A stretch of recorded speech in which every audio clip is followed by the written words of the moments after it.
বঙ্গবন্ধু কন্যা শেখ হাসিনা চা খেতে খেতে বললেন, এবার আব্বার জন্মদিনটা জাঁকজমকভাবে পালন করতে হবে।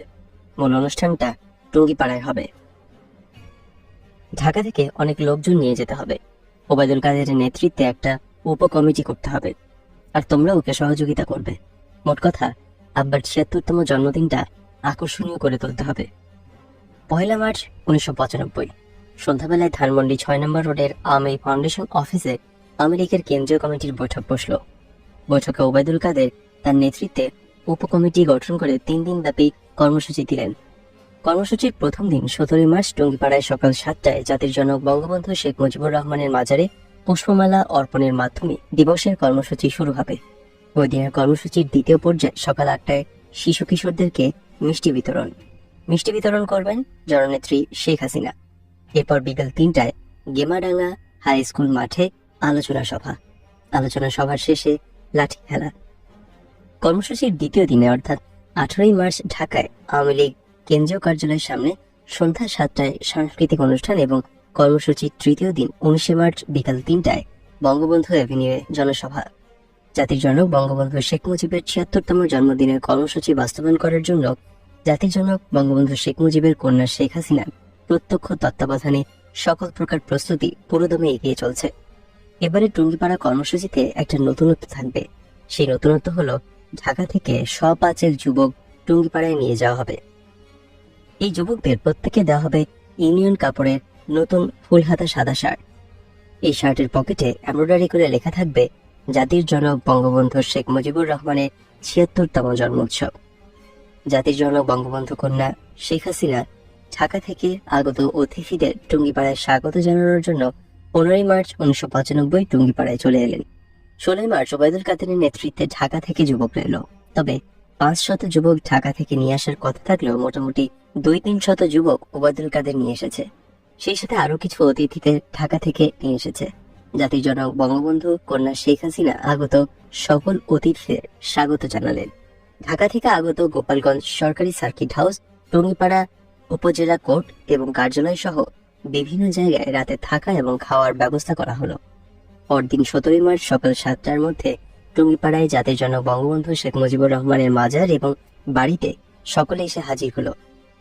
পূর্বের সিদ্ধান্ত অনুযায়ী ইউনিয়ন কাপড়ের ইস্ত্রি করার নতুন ফুলহাতা শার্ট পরে ওবায়দুল কাদের প্রায় ৩০০ যুবক নিয়ে দাঁড়িয়ে আছে। সকাল ৭:৩০টায় জাতির জনক বঙ্গবন্ধু শেখ মুজিবুর রহমানের মাজারে প্রথমেই পুষ্পস্তবক অর্পণ করলেন শেখ মুজিবের কন্যা শেখ হাসিনা, তারপর অন্যান্য নেতৃবৃন্দ এবং অতিথিগণ। এরপর শিশু কিশোরদের পুষ্পস্তবক অর্পণ। কিন্তু একমাত্র মিসেস মতিউর রহমান রেন্টুর একমাত্র কন্যা স্বর্ণলতা ছাড়া অন্য কোনো শিশু ঢাকা থেকে আসেনি। আর টুঙ্গিপাড়া গ্রাম থেকে যে সকল শিশু কিশোর মিষ্টি নেওয়ার জন্য এসেছে তাদের সকলে প্রায় বিবস্ত্র। মাঝে মাঝে যদিও এক-আধজনের গায়ে বস্ত্র আছে, তবে সেই বস্ত্র এতই ছেড়ে এবং মলিন যে তা বিবস্ত্র মনে হয়। কাজে বিবস্ত্র শিশু কিশোরদের পুষ্পস্তবক অর্পণ করতে না দিয়ে শিশু কিশোরদের পক্ষ থেকে একমাত্র সবেধন নীলমণি স্বর্ণলতাকে জাতির জনক বঙ্গবন্ধু শেখ মুজিবুর রহমানের মাজারে পুষ্পস্তবক অর্পণ করতে হলো। এরপর জাতির জনক বঙ্গবন্ধু শেখ মুজিবুর রহমানের জন্মদিনের দ্বিতীয় কর্মসূচি শিশু কিশোরদের মিষ্টি বিতরণ করবেন শেখ মুজিবের কন্যা শেখ হাসিনা। মাজার থেকে ৩০-৪০ ফুট পশ্চিম দক্ষিণে শেখ বাড়ির অন্য শরিকের যে উঠান, এখানে দাঁড়িয়ে আছে ৩ শতাধিক শিশু কিশোর। এই উঠানের পশ্চিমে শেখ হাসিনার বংশীয় চাচা শেখ কবিরের ঘর। এই ঘরের বারান্দাকে মঞ্চ হিসেবে ধরা হয়েছে। এখানে বক্তৃতা দেওয়ারও ব্যবস্থা করা হয়েছে। অনুষ্ঠানটি ভিডিও করা হচ্ছে। সকাল ৮:৩০টায় জাতির জনক বঙ্গবন্ধু শেখ মুজিবুর রহমানের আদর্শ বাস্তবায়িত করার স্বপ্ন চোখে নিয়ে ভাব গাম্ভীর্য নিয়ে ধীর পায়ে শিশু কিশোরদের মিষ্টি বিতরণ করার জন্য এগিয়ে এলেন শেখ মুজিবের কন্যা শেখ হাসিনা। কিন্তু একই অনুষ্ঠানে উপস্থিত ৩০০-র মতো শিশু কিশোরের সকলেই প্রায় বস্ত্রহীন। মাঝে মাঝে এক-আধটা শিশু আবার সম্পূর্ণ উলঙ্গ। আর এই অনুষ্ঠানে ওবায়দুল কাদের সহ ঢাকা থেকে আসা শত শত যুবক সাদা নতুন ফুলহাতা শার্ট পরে দাঁড়িয়ে আছে। আর সেই শার্টের পকেটেই এমব্রয়ডারি করে লেখা জাতির জনক বঙ্গবন্ধু শেখ মুজিবুর রহমানের ৭৬তম জন্মোৎসব। এই কি বিচার, এই কি বিবেক বিবেচনা, এটাই কি ইনসাফ? জাতির জনক শেখ মুজিবুর রহমানের জন্মোৎসবের দিনে জন্মোৎসবেই আসা টুঙ্গিপাড়ার গ্রাম বাংলার এই দুঃখী বস্ত্রহীন শিশু কিশোরদের ভাগ্যে জাতির জনক বঙ্গবন্ধুর জন্মোৎসব উপলক্ষেও এক টুকরো কি নতুন কাপড় জুটল না? নিজেকে আর সামলানো গেল না। ওবায়দুল কাদেরকে প্রচন্ড এক ধমক দিলাম এই বলে যে মিয়া নিজে তো সাঙ্গপাঙ্গ নিয়ে চাঁদার পয়সায় নতুন জামা গায়ে দিয়ে দাঁড়িয়ে আছেন। কি হতো 200 জামাই হতভাগা বস্ত্রহীন শিশুদের জন্য নিয়ে এলে? ধমক দেওয়ার মুহূর্তে মনে হলো বঙ্গবন্ধু কন্যা শেখ হাসিনা আমার প্রতি খুবই অসন্তুষ্ট হচ্ছেন। তাই কভার দেওয়ার জন্য বললাম, অ্যাটলিস্ট ভিডিওটা সুন্দর হতো। সঙ্গে সঙ্গে শেখ হাসিনা খুশি হয়ে বললেন, হ্যাঁ হ্যাঁ, ভিডিওটা সুন্দর হতো। এরপর জাতির জন্য বঙ্গবন্ধু কন্যা শেখ হাসিনা এক টুকরো মিষ্টি পেলেই খুশি হতভাগ্য শিশুদের মাঝে মিষ্টি বিতরণ করে জাতির জন্য বঙ্গবন্ধুর ৭৬তম জন্মোৎসবের দ্বিতীয় পর্ব শেষ করলেন। লাগাতার 6 দিন হরতাল ঘোষণার পর এই হরতালের কিছু ছাড় নেওয়ার উদ্দেশ্যে 1995 সালের 8ই নভেম্বর বিকেলে 3টায় বঙ্গবন্ধু কন্যা শেখ হাসিনা বঙ্গবন্ধু অ্যাভিনিউয়ে আওয়ামী লীগ অফিসের 3য় তলায় সাংবাদিক সম্মেলন করছেন। অফিসের নিচে কিছু সংখ্যক আওয়ামী লীগের কর্মীরা পুলিশের সাথে সংঘর্ষে লিপ্ত হয়ে রায়ট পুলিশ আওয়ামী লীগের কর্মীদের ধাওয়া করলে কিছু সংখ্যক কর্মী অফিসের 3য় তলায় চলে আসে এবং ভেতর থেকে কেজি গেট লাগিয়ে দেয়। রায়ট পুলিশ ও কর্মীদের পেটাতে পেটাতে অফিসের 3 তলায় চলে আসে। শেখ হাসিনা আওয়ামী লীগ অফিসের ভেতরে রায়ট পুলিশের ঢুকে পড়ার কথা শুনে অত্যন্ত ক্ষিপ্ত হন এবং নাসিমকে বলেন, দেখো তো কোন পুলিশ অফিসার এখানে এসেছিল, এখনই তাদের নিয়ে আসো। বাহাউদ্দিন নাসিম কিছুক্ষণ অফিসের বাইরে কাটিয়ে এসে বলল, আপা, পুলিশেরা সব নেমপ্লেট খুলে এসেছিল। এসব কথা শুনে নজিব আহমেদ বলল, হ্যাঁ হ্যাঁ, পুলিশেরা তাদের কাঁধ থেকে র্যাঙ্কও খুলে এসেছিল। আদতে নজিব আহমেদ নিচে তো যায়নি, এমনকি যখন পুলিশ অফিসে ঢুকে তাও দেখনি। আসলে নাসিমের মিথ্যার সাথে তাল মিলিয়ে নজিব নিজের মিথ্যা জড়ি দিয়ে শেখ হাসিনাকে বুঝিয়ে দিল আমিও অ্যাকশনে বা কাজে নিয়োজিত আছি। আর নাসিম যেহেতু মিথ্যা বলেছে, তাই নজিবের মিথ্যাকেও সমর্থন করে গেল। শেখ হাসিনা এই মিথ্যাকে সত্য বলে ধরে নিলেন এবং পুলিশের আইজির বিরুদ্ধে মামলা করতে বললেন। আওয়ামী লীগের দপ্তর সম্পাদক সিদ্দিকুর রহমান এই ব্যাপারে একটি মামলা করল। মামলাটি বর্তমানে ঢাকা চিফ মেট্রোপলিটন ম্যাজিস্ট্রেটের আদালতে বিচারাধীন। 1995 সালে চাঁদপুরে পৌরসভা নির্বাচনে আওয়ামী লীগ মনোনীত চেয়ারম্যান প্রার্থীর বিরুদ্ধে আওয়ামী লীগের সিদ্ধান্ত উপেক্ষা করে আওয়ামী লীগ যুবলীগের এক কর্মী চেয়ারম্যান প্রার্থী হয়ে এবং যুবলীগের এই কর্মী আওয়ামী লীগ প্রার্থীকে পরাজিত করে চাঁদপুর পৌরসভার চেয়ারম্যান নির্বাচিত হয়ে যায়। আওয়ামী লীগের সিদ্ধান্ত উপেক্ষা করে আওয়ামী লীগ মনোনীত প্রার্থীর বিরুদ্ধে যুবলীগ কর্মী নির্বাচনে প্রার্থী হওয়াকে কেন্দ্র করে ধানমন্ডি 8 নম্বর অফিসে আওয়ামী লীগ কেন্দ্রীয় কার্যনির্বাহী কমিটির বৈঠক বসে। আওয়ামী লীগ সভানেত্রী শেখ হাসিনার সভাপতিত্বে অনুষ্ঠিত এই বৈঠকে দলীয় শৃঙ্খলা রক্ষার বিষয়কে গুরুত্ব দেওয়া হয় এবং বিস্তারিত আলোচনা করা হয়। আলোচনার বিশেষ গুরুত্ব সহকারে বলা হয়, আওয়ামী লীগের সিদ্ধান্তের প্রতি বৃদ্ধাঙ্গুলি দেখিয়ে দলীয় শৃঙ্খলা ভঙ্গ করে আওয়ামী লীগ প্রার্থীর বিরুদ্ধে যুবলীগ কর্মী নির্বাচনে প্রার্থী হওয়া দলীয় শৃঙ্খলা রক্ষার প্রয়োজনে শাস্তিযোগ্য অপরাধ। যদিও যুবলীগ প্রার্থী নির্বাচনে বিজয়ী হয়ে পৌরসভার চেয়ারম্যান হয়েছে, তবুও তাকে শাস্তি দেওয়া অত্যন্ত জরুরি। কেননা সামনে জাতীয় সংসদ নির্বাচন। যুবলীগ কর্মী এবং বর্তমান চাঁদপুর পৌরসভার চেয়ারম্যানকে দলীয় শৃঙ্খলা ভঙ্গের অপরাধে দৃষ্টান্তমূলক শাস্তি না দিলে সংসদ নির্বাচনেও অনেকেই আওয়ামী লীগ মনোনীত প্রার্থীর বিরুদ্ধে দলীয় শৃঙ্খলা ভঙ্গ করে প্রার্থী হয়ে যাবে। ইত্যাদি বিস্তারিত আলোচনার পর শেখ হাসিনার সভাপতিত্বে অনুষ্ঠিত বৈঠকে আওয়ামী লীগের কেন্দ্রীয় কার্যনির্বাহী কমিটির সর্বসম্মতিক্রমে যুবলীগ কর্মী চাঁদপুর পৌরসভার নবনির্বাচিত চেয়ারম্যানকে সংগঠন থেকে বহিষ্কার করার সিদ্ধান্ত নেয়। পরদিন সকালে শেখ হাসিনার চাচাতো ভাই শেখ নাসিরের চতুর্থ ছেলে শেখ হেলালের চতুর্থ ভাই 22 থেকে 20 বছরের যুবক শেখ রুবেল ধানমন্ডি 5 নম্বর শেখ হাসিনার বাসায় এসে বঙ্গবন্ধু কন্যা আওয়ামী লীগ সভানেত্রী শেখ হাসিনাকে বলল, আপা, তুমি চাঁদপুর পৌরসভার চেয়ারম্যানকে মালা দিয়ে বরণ করে নাও। শেখ হাসিনা বলে, না না, ওকে বহিষ্কার করব। শেখ রুবেল বলল, ও সবাইকে হারাইয়া চেয়ারম্যান হয়েছে, ওকে মালা না দিয়ে বহিষ্কার করবা, এটা তুমি কি কও? জলদি ওরে ডাকাই না গলায় মালা দিয়া মিষ্টি খাওয়াও। আওয়ামী লীগ সভানেত্রী শেখ হাসিনা বললেন, দূর, গত রাতেই তো আওয়ামী লীগের কেন্দ্রীয় ওয়ার্কিং কমিটি সিদ্ধান্ত নিয়েছে ওকে বহিষ্কার করার। শেখ রুবেল বলল, রাখো তোমার ওয়ার্কিং কমিটি ফর্মেটির কথা তুমি শুনো না, ওরা জানে কি বেচারা জিতাইছে কোথায় বাহবা দিবা, তা না এমন উল্টা কথা। বড় আপা, তুমি চেয়ারম্যান হিসেবে অভিনন্দন পাঠাও। আওয়ামী লীগ সভানেত্রী বঙ্গবন্ধু কন্যা বললেন, তাহলে এক কাম করি, আগে বহিষ্কার করি, পরে বহিষ্কার প্রত্যাহার করি। শেখ রুবেল বলল, দেখো, আমি তোমারে কইতেছি, এখনই চেয়ারম্যান হিসেবে অভিনন্দন জানাও আর ঢাকা আইনা মিষ্টি খাওয়াইয়া গলায় মালা দাও। শেখ হাসিনা বললেন, তাইলে তো এখনই জিল্লুর রহমানকে বলতে হয়, নইলে আবার বহিষ্কারের চিঠি পাঠিয়ে দেবে। এতক্ষণে পাঠিয়ে দিয়েছে কিনা কে জানে। বলেই সঙ্গে সঙ্গে ফোন করে আওয়ামী লীগ সভানেত্রী শেখ হাসিনা আওয়ামী লীগের সাধারণ সম্পাদক জিল্লুর রহমানকে বললেন, শোনেন, গতকাল রাতে ওয়ার্কিং কমিটি চাঁদপুর পৌরসভার চেয়ারম্যানকে বহিষ্কার করে যে সিদ্ধান্ত নিয়েছে ওই চিঠি পাঠান না, চেপে যান। এরপর শেখ রুবেল চলে যাওয়ার জন্য সিঁড়িতে নেমে এলে শেখ হাসিনা বাবার ফুফাতো ভাইয়ের ছেলে নজিব আহমেদ নজিব শেখ রুবেলের পথ আঁকলে দাঁড়িয়ে বলে, এই রুবেল, চাঁদপুরা চেয়ারম্যানের কাছ থেকে কত টাকা নিয়েছিস? আমার ভাগ দে। শেখ রুবেল বলে, দূর দূর সরো, যাইতে দাও। নজিব বলে, আমার ভাগ দে, নাইলে যাইতে দেবো না, বড়া পরে কয়ে দেবো। শেখ রুবেল বলে, পরে নিও, এখনো হাতে পাই নাই। নজিব বলে, ঠিক আছে, আমারে দিবি তো? সে বলল, হ দিব। 1995 সালের 24শে আগস্ট পুলিশ নিরাপদে বাড়ি পৌঁছে দেওয়ার নাম করে ইয়াসমিন নামে 14 বছরের এক কিশোরীকে দিনাজপুরে যাওয়ার পথে ধর্ষণ এবং হত্যা করে। এই খবর জানাজানি হয়ে গেলে পত্রপত্রিকায় প্রকাশ হলে দিনাজপুরের মানুষ বিক্ষুব্ধ হয়ে ওঠে এবং দিনাজপুরের মানুষ পুলিশের বিরুদ্ধে মিছিল মিটিং শুরু করলে বঙ্গবন্ধু কন্যা শেখ হাসিনা দিনাজপুর জেলা আওয়ামী লীগের সভাপতি অ্যাডভোকেট আব্দুর রহিম সহ কয়েকজন জেলা নেতাকে অনতিবিলম্বে জরুরি ভিত্তিতে ঢাকায় তলব করেন।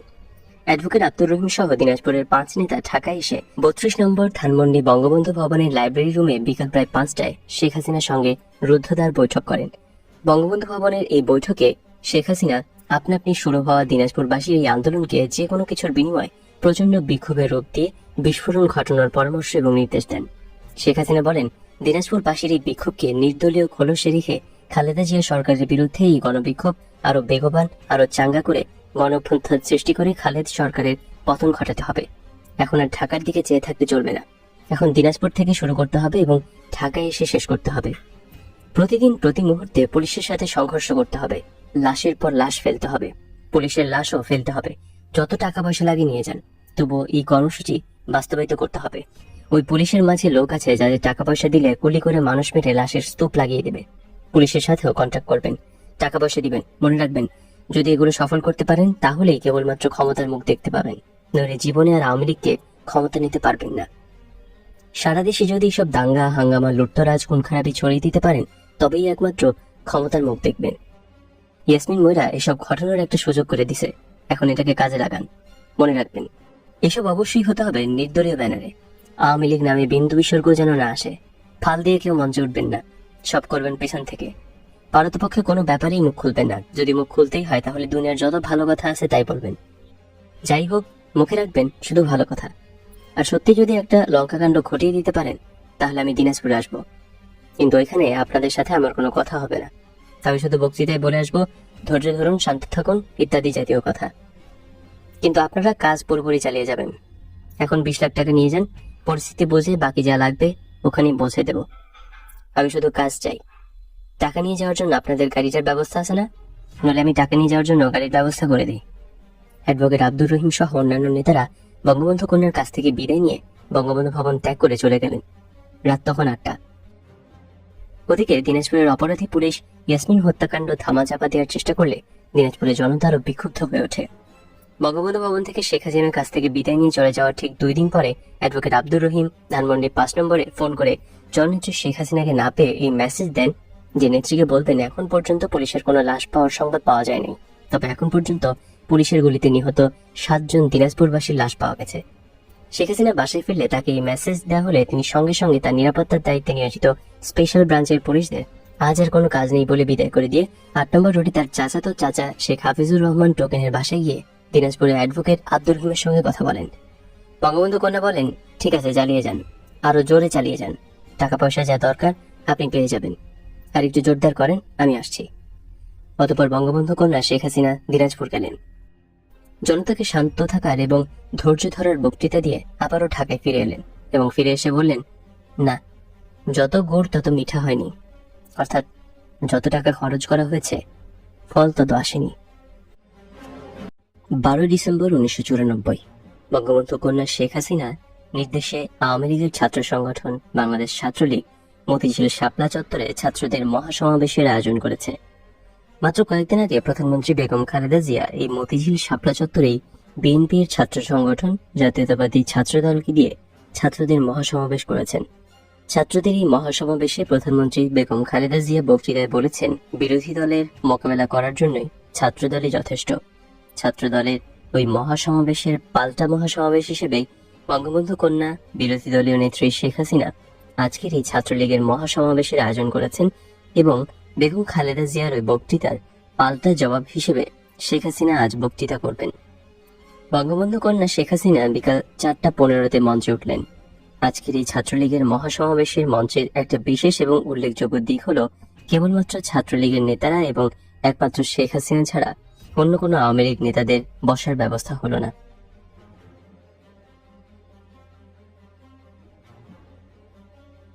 বঙ্গবন্ধু কন্যা শেখ হাসিনা ছাত্রলীগের নেতাদের দ্বারা বেষ্টিত হয়ে মঞ্চে বসলেন।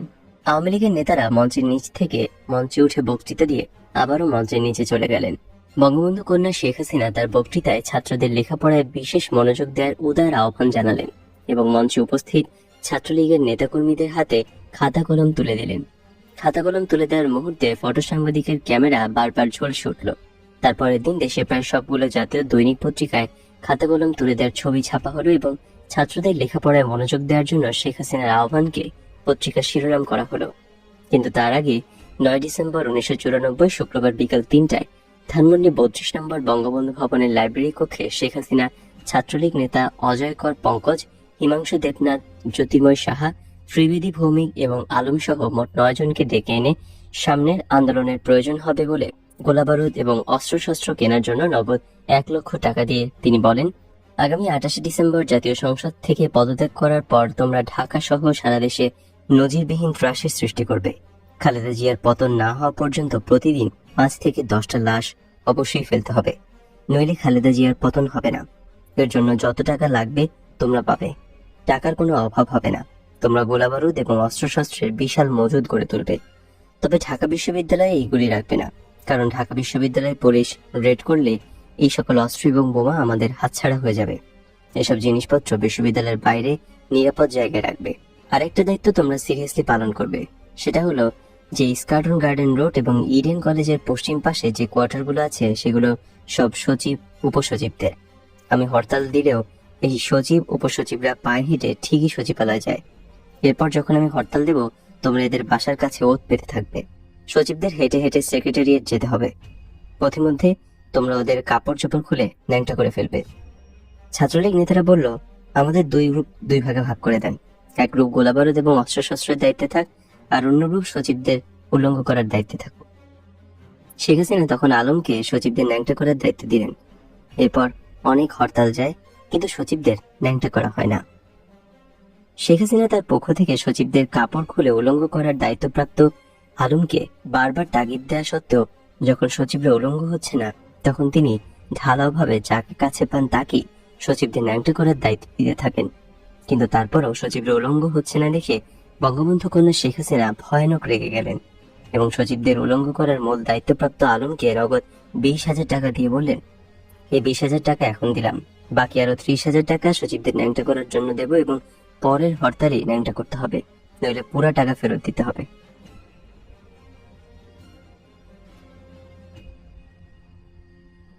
ঠিক পরের হরতালে আলম ঢাকা বিশ্ববিদ্যালয়ের দোয়েল চত্বরের সামনে একজনকে উল্লঙ্ঘ করে ফেলল।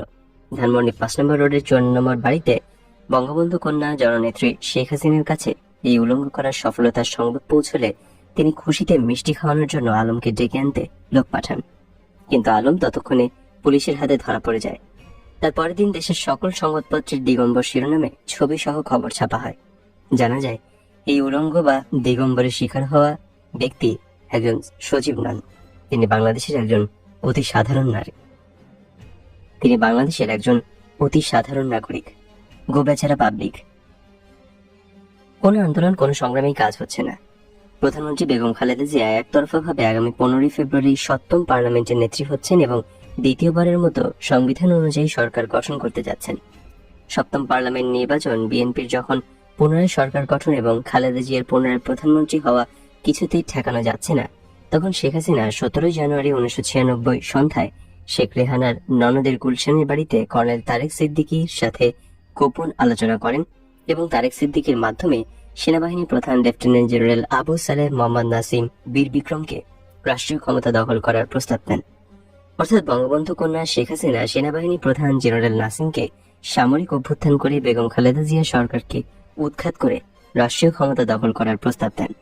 শেখ হাসিনা তার নিজের তরফ থেকে এবং তার দল আওয়ামী লীগের তরফ থেকে সেনাবাহিনী প্রধান জেনারেল নাসিমকে কু করার ব্যাপারে সার্বিক নিঃশর্ত সমর্থন এবং সর্বপ্রকার সাহায্য সহযোগিতা করার পূর্ণ আশ্বাস দেন।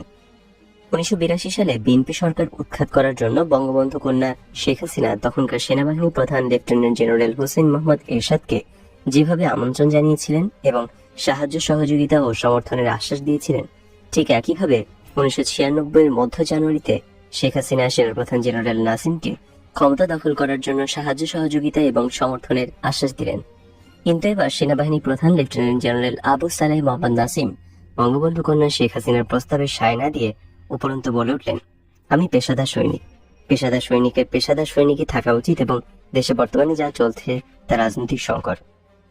রাজনীতিবিদদেরই এই রাজনৈতিক সংকট রাজনৈতিকভাবে মোকাবেলা এবং নিরসন করতে হবে। সেনাবাহিনী এই সংকটে জড়িত হয়ে নতুন সংকট সৃষ্টি করবে না। এরপর শেখ হাসিনা প্রচন্ড হতাশ হয়ে এই দেশে আর থাকা যাবে না বলে মন্তব্য করেন।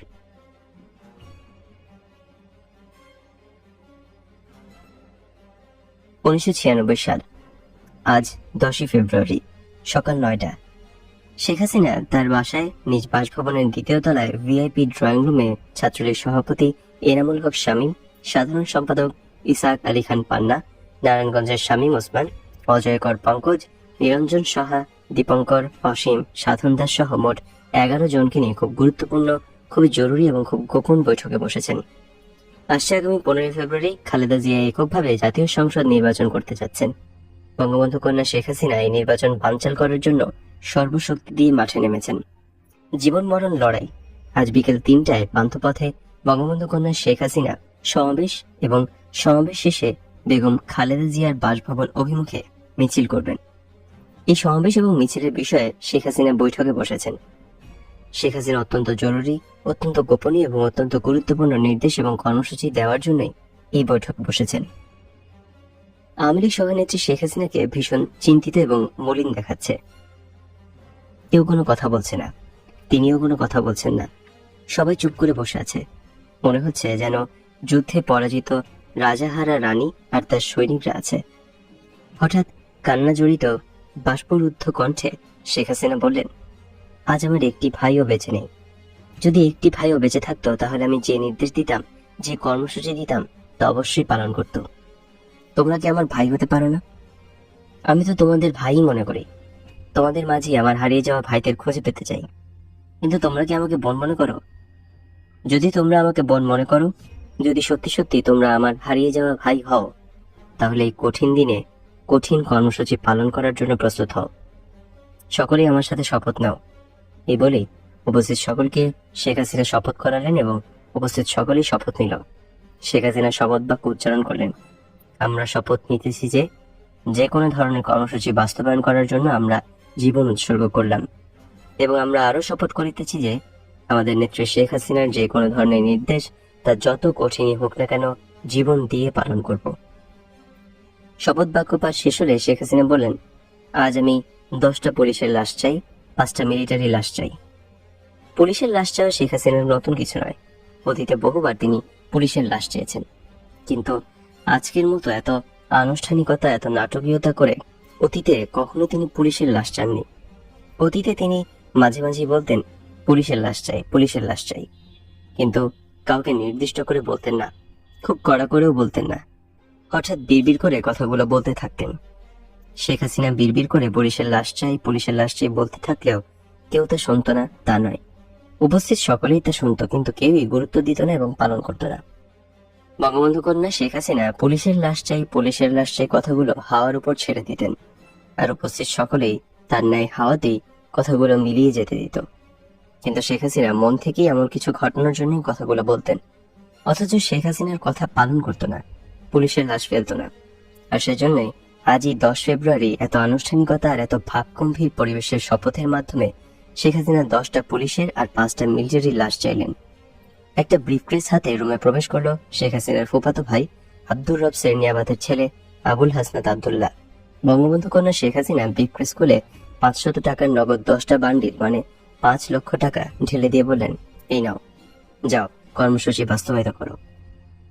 শেখ হাসিনা ধানমন্ডি 5 নম্বরে বাসা থেকে রওনা হয়ে বিকাল 3:30টায় পান্থপথে সমাবেশে মঞ্চে উঠলেন। সমাবেশে 1000-3 লোক জমায়েত হয়েছে। 3-4 জন নেতা বক্তৃতা শেষে বঙ্গবন্ধু কন্যা শেখ হাসিনা বক্তৃতা দিতে উঠলেন। বক্তৃতার শুরুতেই তিনি বললেন, আমরা প্রধানমন্ত্রী খালেদা জিয়ার বাসভবনে মিছিল নিয়ে যাব, আপনারা সকলে মিছিলে অংশ নেবেন। বঙ্গবন্ধু কন্যা যেই এই কথা বললেন আর অমনি চতুর্দিক থেকে বোমা, পটকা, গুলি শুরু হলো।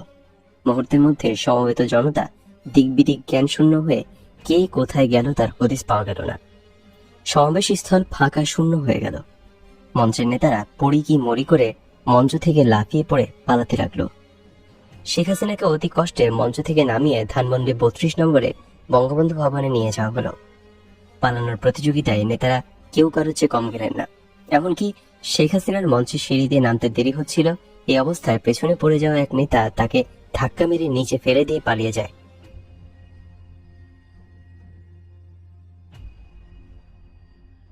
সমাবেশ এবং খালেদা জিয়ার বাসভবন অভিমুখে মিছিল কর্মসূচি ব্যর্থ হয়।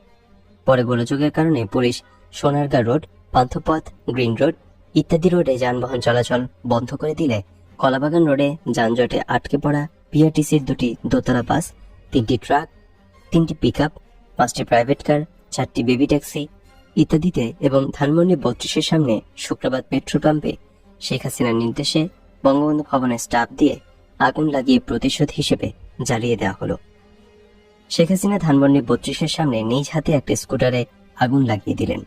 বেগম খালেদা জিয়ার দল বিএনপি 15 ফেব্রুয়ারি নির্বাচনের দিন ভোট কেন্দ্রে ভোটার উপস্থিত করতে না পারায় এতদিন পর্যন্ত বিএনপির পক্ষে থাকা রাজনৈতিক মহল, প্রশাসন এবং অন্যান্য নেতারা এখন প্রকাশ্যেই বিএনপির বিরোধিতা করে। 17 ফেব্রুয়ারি 1996 সালের শনিবার দুপুর প্রায় 3টা ধানমন্ডি 5 নম্বর রোডের 54 নম্বর বাড়ির উপরের তলায় 868-779 টেলিফোনটি বেজে ওঠে। ফোনটি রিসিভ করে হ্যালো বলতেই ফোনের অপর প্রান্ত থেকে ভেসে এলো, আমি হানিফ, আমি নগরের সভাপতি হানিফ, ঢাকার মেয়র। আসসালামু আলাইকুম হানিফ ভাই, আপনি? হানিফ বলল, হ্যাঁ আমি। জিজ্ঞেস করলো, আপনি কে? আমি আমার পরিচয় দিলাম। ও, ভালো আছো ভাই? জি ভালো। আমি একটু নেত্রীর সাথে কথা বলতে চাইছিলাম। অনেকদিন অসুস্থ ছিলাম, কথাবার্তা বলতে পারি নাই, তাই এখন একটু বলতে চাই। নেত্রীকে কি একটু দেয়া যায়? বললাম, জি ধরেন, দেখছি নেত্রী কোথায়। শেখ হাসিনা ভাত খেয়ে বেসিনে হাত ধুচ্ছিলেন। বলা হলো, আপা, মেয়র ফোন করেছে। নেত্রী হাত মুছতে মুছতে ফোনের দিকে হেঁটে আসতে আসতে বললেন, মহিউদ্দিন ভাই তো? আমি বললাম, না, ঢাকার মেয়র। শুনি বঙ্গবন্ধু কন্যা শেখ হাসিনা থমকে গিয়ে আপন মনে বলে উঠলেন, বেঈমানটা। কিছুক্ষণ দাঁড়িয়ে থাকলেন, গভীরভাবে কিছু একটা ভাবলেন। মনে হয় ফোন ধরবেন কি ধরবেন না চিন্তা করলেন।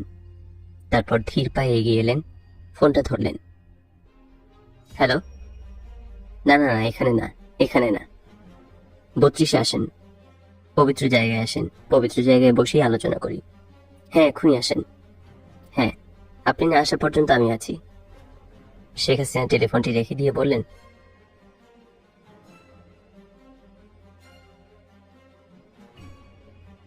চলো 32-এ যাই, বেঈমানটা আসতেছে, চলো 32-এ যাই।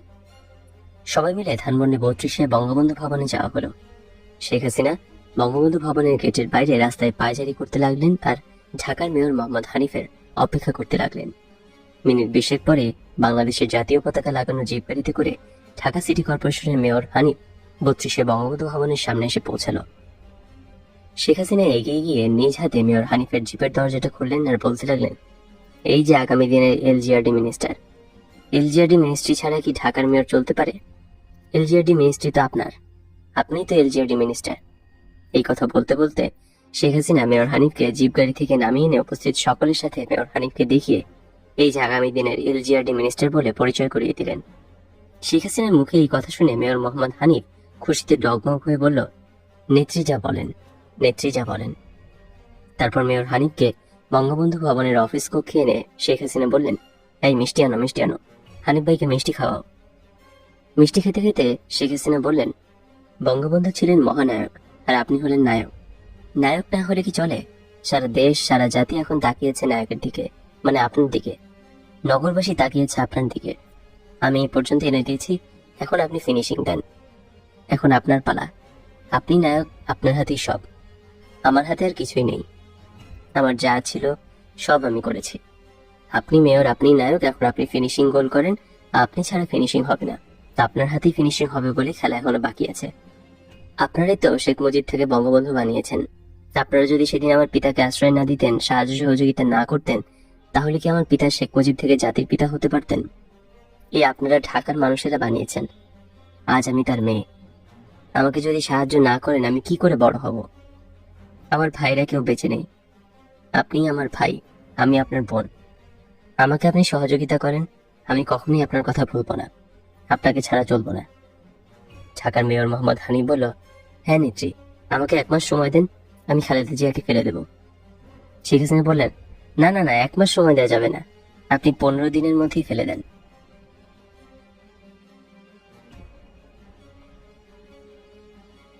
এই বৈঠকে ঠিক হলো প্রেস ক্লাবের সামনে স্থায়ী মঞ্চ তৈরি করে এখান থেকে যতক্ষণ বেগম খালেদা জিয়ার পতন না হয় দিন রাত 24 ঘন্টা স্থায়ীভাবে আন্দোলন চালিয়ে যাওয়ার। পরবর্তী সময় নাট্যশিল্পী এবং টিভির খবর পাঠক রামেন্দ্র মজুমদার এবং নাট্যশিল্পী পীযূষ বন্দ্যোপাধ্যায় এই মঞ্চের নাম দেন জনতার মঞ্চ। প্রেস ক্লাবের সামনে সচিবালয়ের উত্তরের তোপখানা রোডের পূর্ব থেকে পশ্চিম পর্যন্ত অর্থাৎ পল্টন মোড় থেকে হাইকোর্ট পর্যন্ত রাস্তা সম্পূর্ণ বন্ধ করে রাস্তার মাঝখানে বিশাল মঞ্চ তৈরি করে প্রতিদিন চলতে থাকলো গান বাজনা, বক্তৃতা, আবৃত্তি ইত্যাদি। এক পর্যায়ে এই মঞ্চে এসে যোগ দিল সচিবালয়ের কিছু সংখ্যক কর্মকর্তা ও কর্মচারী। এই সবই চলতে লাগলো ঢাকার মেয়র বঙ্গবন্ধু কন্যা শেখ হাসিনার ভাষার নায়ক এবং আগামী দিনের এলজিআরডি মন্ত্রী মোহাম্মদ হানিফের নেতৃত্বে।